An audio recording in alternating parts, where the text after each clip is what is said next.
Bienvenido de nuevo a tu canal Inmigración al Día TV. Feliz Navidad este 2022 desde Denver, Colorado, y de nuevo gracias. Más de 500,000 visitas, medio millón de visitas a este joven canal. Fíjense, como quedamos, esto sería la parte 2 del primer programa, y quedamos en darle unos tips para el caso de llama formal del asilo y de la I-134, de la planilla de los patrocinantes, que tienen que llenar los patrocinantes, los sponsors para la solicitud. Quedan 10.000 cupos todavía para los venezolanos. Pero les quería tocar unos tópicos aquí importantes para seguir la ideación del primer programa. ¿Ok? El primer programa, ya saben que conversé con ustedes que todo lo tienen ustedes en sus manos. No es el abogado ni el paralegal. Si ustedes vienen, bien sea por la frontera sur, bien sea con visa de turista con miras a quedarse acá permanentemente en los Estados Unidos de América, o aquellos que ya le aprobaron o les van a aprobar su permiso de viaje y vienen a solicitar el parol humanitario, que no sea por reunificación familiar, sino por persecución política, por raza, por clero, por religión, deben estar preparados. Y la primera herramienta, el arma mortal en contra de la deportación o de la expulsión, cuando no aprueban su solicitud, cuando usted nos pasa la entrevista, la llamada de entrevista medio creíble, es una historia coherente, con ideación creíble, y esa historia respaldada con elementos probatorios, como declaraciones juradas notarizadas, denuncia ante la Fiscalía, ante la Defensoría del Pueblo, solicitud de protección a su estado, a su país, pero como no se la dieron, se tuvo, ¿verdad?, que venir, y las pruebas políticas en caso de persecuciones políticas, de partidos políticos, etcétera, etcétera. Para lo cual me puse a la orden, porque me di cuenta que no hago nada con llenarle aplicaciones de asilo, con llenarle planilla I-134, con llenarle planillas I-589, si cuando ustedes, que son los que tienen que, a la final, son los entrevistados y tienen que pasar ese filtro, no están preparados. Entonces yo no hago nada con hacerle eso perfectamente, y cuando los llamen a ustedes, ustedes no sepan, se enreden en su historia y de paso no tengan elementos probatorios que respalden lo que están diciendo. En el caso que narren una buena historia, porque usted puede narrar una excelente historia, pero después le van a pedir elementos probatorios, y si no los tienen, ya saben lo que va a pasar.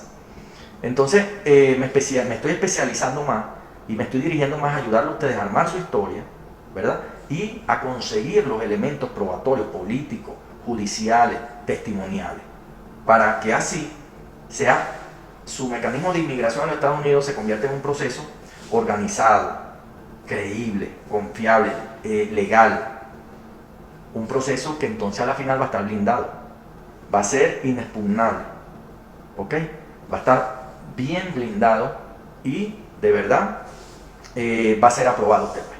La solicitud que haga va a ser aprobada por la vía que sea. El mecanismo de inmigración que usted utilizó como turista, si entró por la frontera sur, si pidió paro humanitario en el caso de los venezolanos, va a ser aprobada su solicitud y su ingreso a los Estados Unidos, su permanencia en los Estados Unidos en caso de ya estar acá en territorio norteamericano. Entonces estoy trabajando en eso.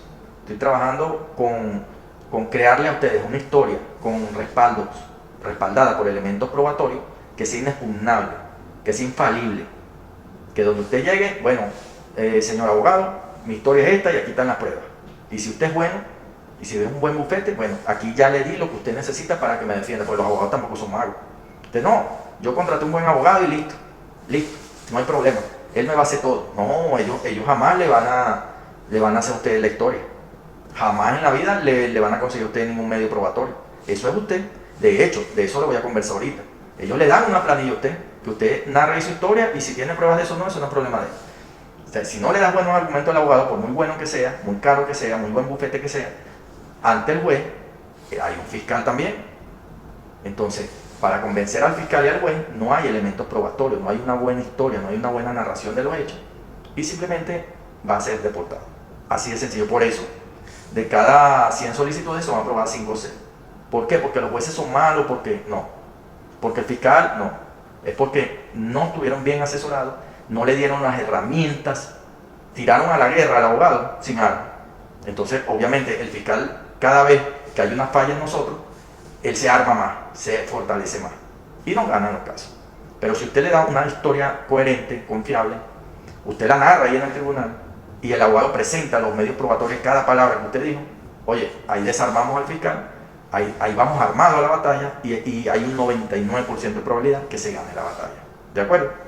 Ahora bien, vamos acá al tema sobre esa, yo lo hablé en la parte como informal, pero eso se traduce en una parte formal que ustedes, los que ya han pasado este proceso, van a decir, oye, hubiese escuchado este programa antes, pero bueno, nunca es tarde. Fíjense, en la aplicación de asilo, evidentemente, hay una preplanilla que le dan los paralegales o los abogados a ustedes. Y allí usted, bueno, sus datos personales. Hasta ahí la cosa va bien, ¿verdad? Cualquiera no va a saber de datos personales. Pero sí le van a preguntar el tipo de asilo. Si es por razón política, por raza, por diversidad de género, por religión. Generalmente es político. Y en eso no se pueden equivocar. Ustedes no pueden decir en esa parte, no, que yo vengo a mi país, como muchos de Centroamérica, pues, por las bandas, la inseguridad, temo por mi vida, o por la situación económica. Listo, ya ahí perdieron el caso. No. Si es persecución política, es el gobierno que te tiene que estar persiguiendo. Y tuviste que haber pedido protección y denunciar los hechos donde violan tus derechos políticos y tus derechos humanos. Si no, perdiste el caso. Así te estoy hablando clarito. Y si es religioso, si es por diversidad de género, de igual manera. Pero es persecución por parte del Estado.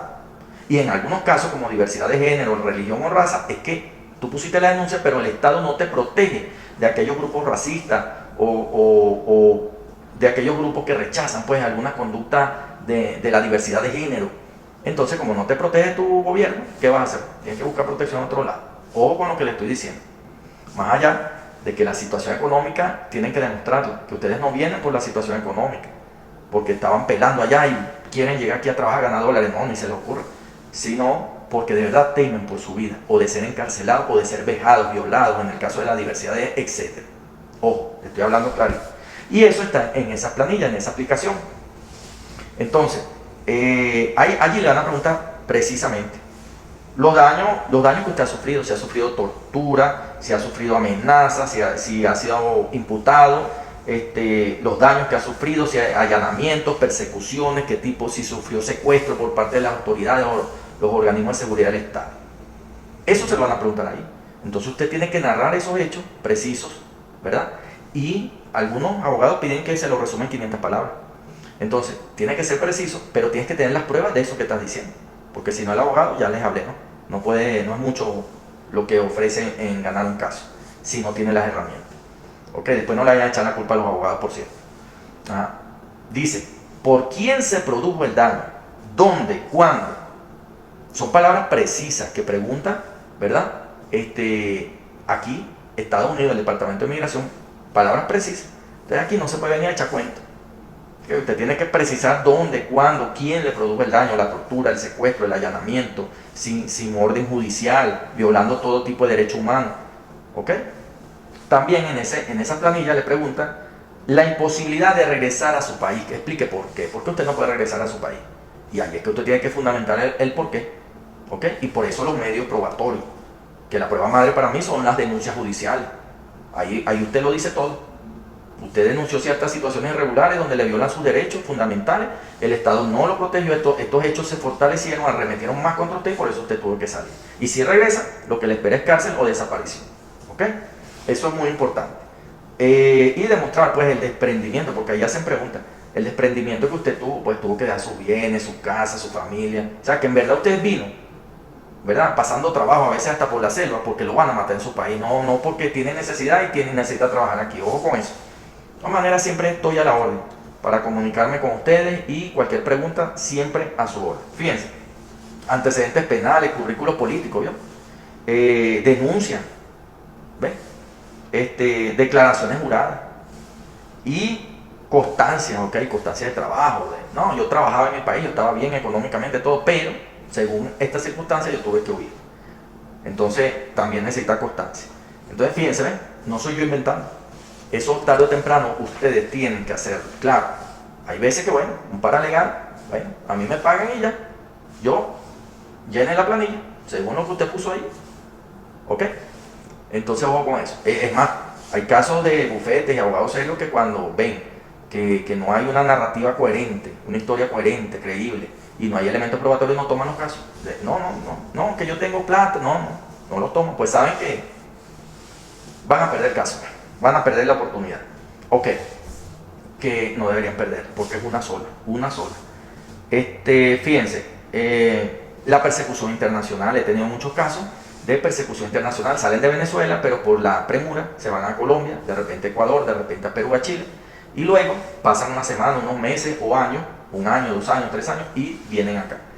Bueno, igualmente que hay que fundamentar todo, el por qué saliste de Venezuela, todo lo que ya le expliqué, igualito hay que hacerlo, porque usted salió de Colombia para acá, usted pidió, hay preguntas en esta planilla, ¿por qué no pidió asilo en Colombia? ¿O lo pidió y se lo negaron? ¿O qué estatus tiene allá? Entonces usted tiene que explicar su historia, otra vez, una historia coherente de por qué se fue de Colombia a Estados Unidos.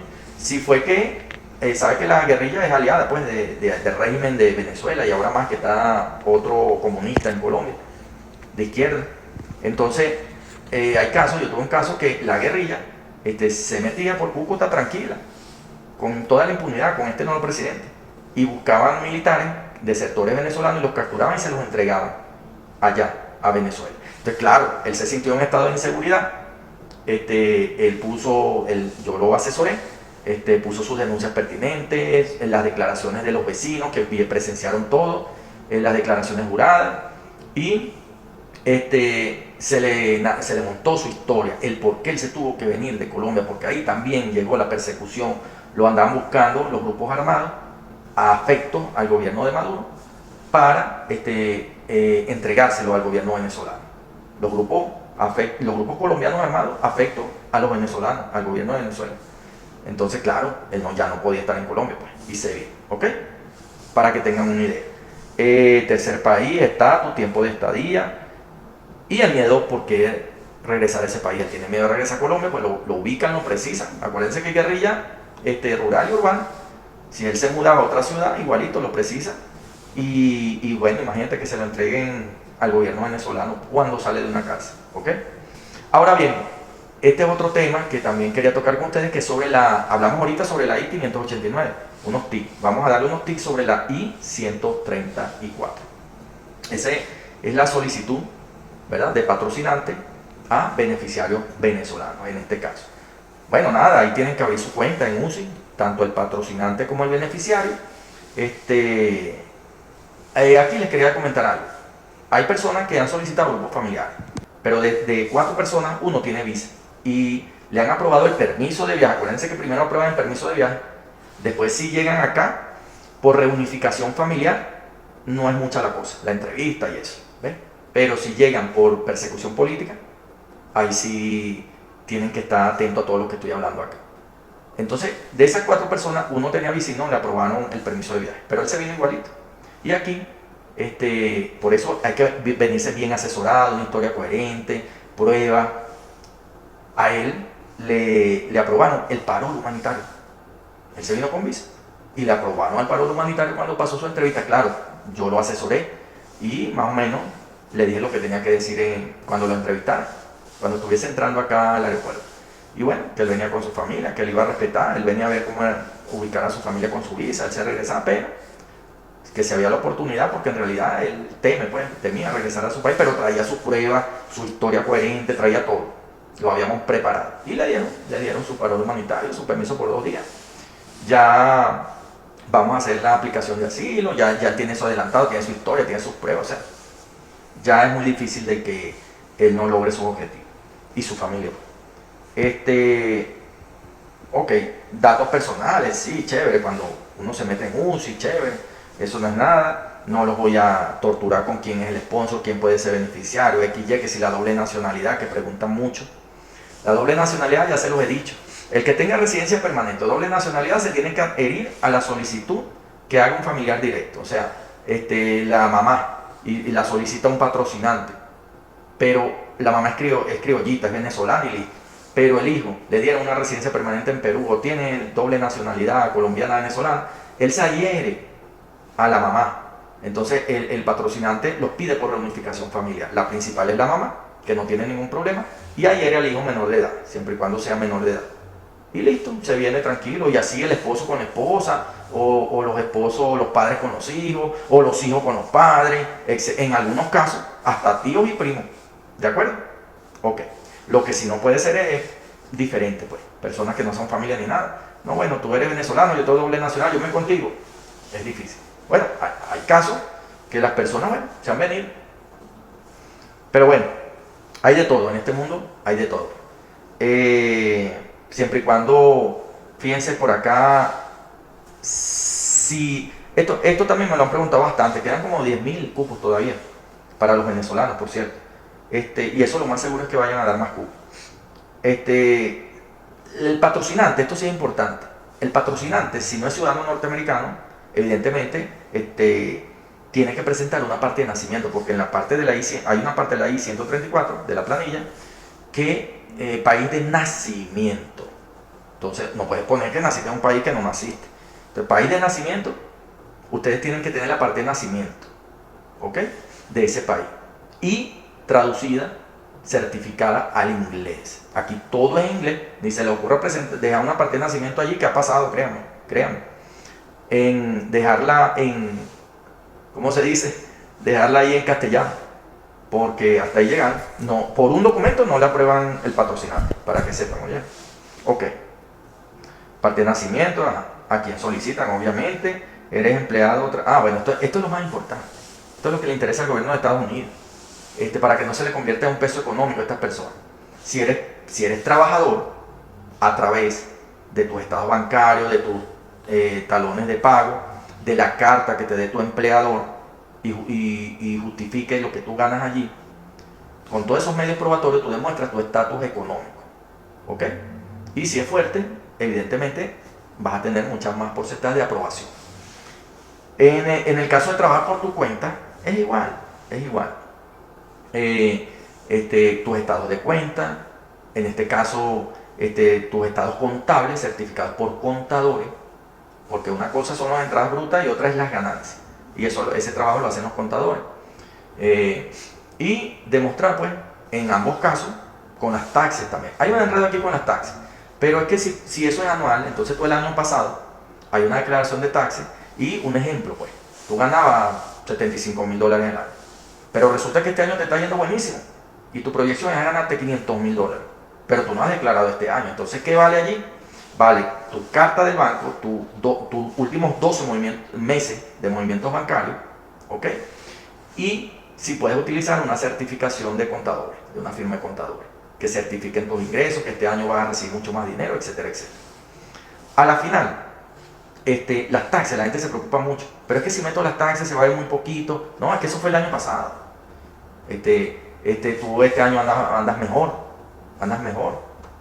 Entonces, en realidad, lo que UCI sabe, el Departamento de Migración sabe que la gente declara en taxes lo menos posible, claro, legalmente, crean sus mecanismos legales y declaran lo menos posible para pagar lo menos posible. Entonces, una persona que diga en unas taxes que ganó 30.000, 40.000 al año, UCI sabe que gana 50, 60.000. Para eso los estados bancarios. ¿De acuerdo? Así que ahí no van a tener ningún problema. Oye, qué miedo, porque las taxas, pero es que aquí los estados bancarios van subiendo más rápido. No, tranquila, no hay ningún problema.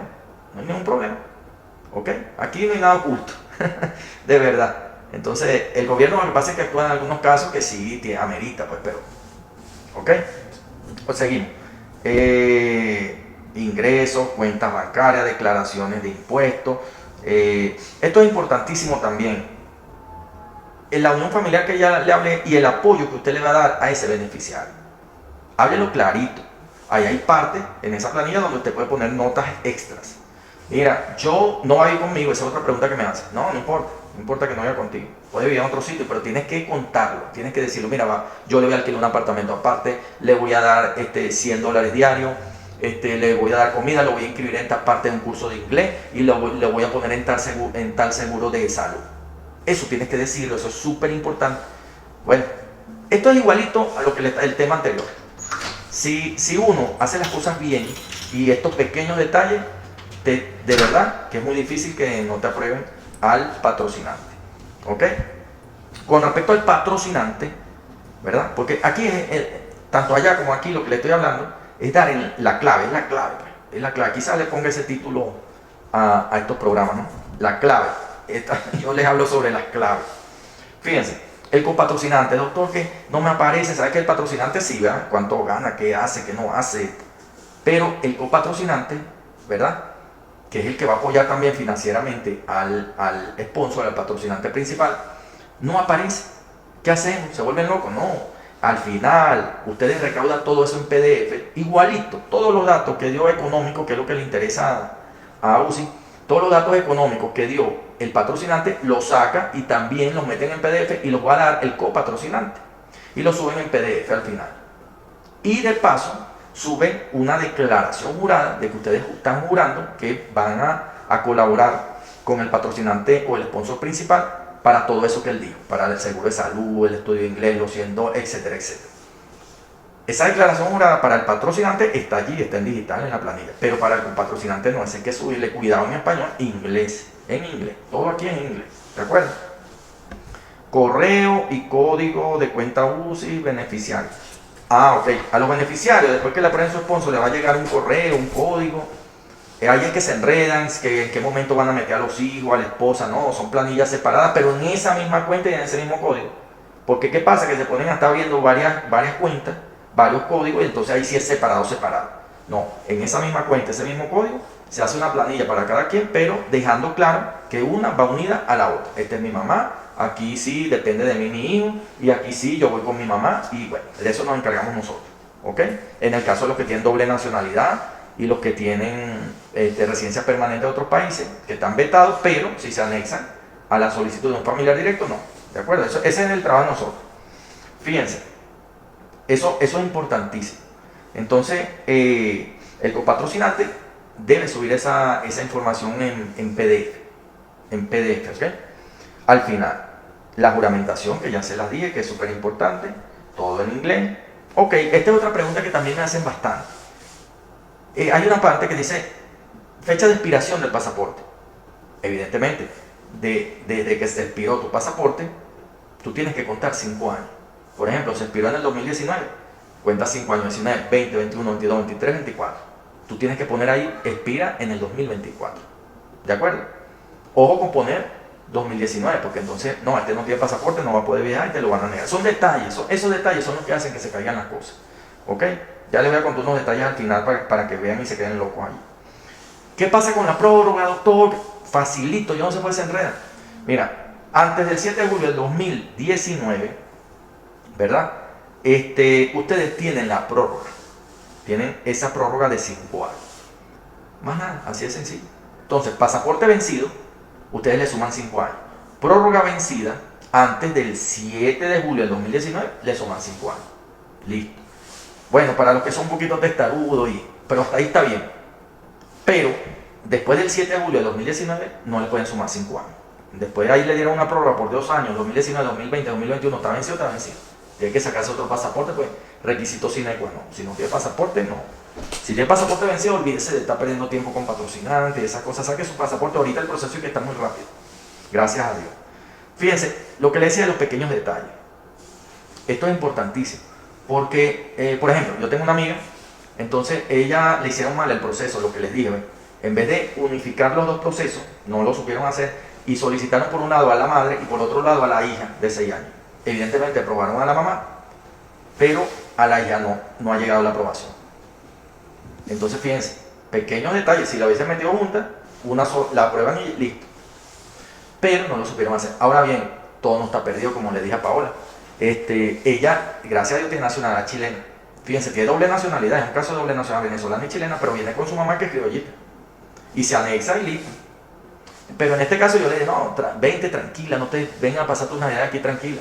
Usted entra con su parol humanitario, te me vas a traer estas pruebas de persecución, ¿verdad? Y más o menos le ayuda a montar su historia. Y cuando usted llegue, bueno, usted está preparada para la entrevista, su historia y sus medios probatorios. Gracias a Dios yo fui juez, fiscal allá en Venezuela y de verdad la pude ayudar. Entonces, y tu hija entra como chilena, que necesitas un permiso, gestiónaselo y ya. Y así fue, pues los chilenos no necesitan visa, pues, como así los colombianos, venezolanos, ecuatorianos. Entonces, véngase con su visa, con su hija, con su dispuesta a aprobar para su parol humanitario. Y listo. ¿Qué pasó? Parol humanitario para la madre, parol humanitario aquí, porque aquí es que se aprueba eso. La gente piensa, listo, ya me llamaron, ya me aprobaron el sponsor, ya está listo. No, señor, nada más el permiso de viaje. Aquí es que te aprueban el ingreso y te dan tu parol humanitario. Se lo dieron a la madre y se lo dieron a la hija. Listo. ¿Ok? Me siento bien por esa parte. Hay otro caso de una cliente que el aeropuerto de Bogotá se comunica con el CBP. ¿Sabes que el Departamento de Migración es una cosa? Que te hace la entrevista con fines migratorios, de inmigración.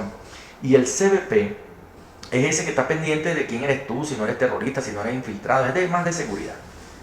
El aeropuerto de Colombia siempre llama, bien sea al departamento, ¿verdad?, a lo de migración, de AIF, de UCI o al CBP. Bueno, sí, aquí hay un venezolano con permiso de viaje a Estados Unidos, le aprobaron, que le aprobaron el paro humanitario. ¿Cómo? ¿Que le aprobaron el paro? No, aquí no se le aprobó el paro humanitario, regréselo. ¿Ven? Esos son detalles. No es que no se le aprobó el paro humanitario. Hay personas, ¿verdad?, que han llegado y han dicho, por favor, llaman del aeropuerto, llaman a la autoridad norteamericana. Y aquí preguntan y transmiten, las personas transmiten la información a Estados Unidos. Mire, usted, ¿qué va a hacer Estados Unidos? ¿Este permiso de qué trata? Bueno, de esto y de esto. Yo estuve en otro país, estuve en Chile y tuve residencia en Chile.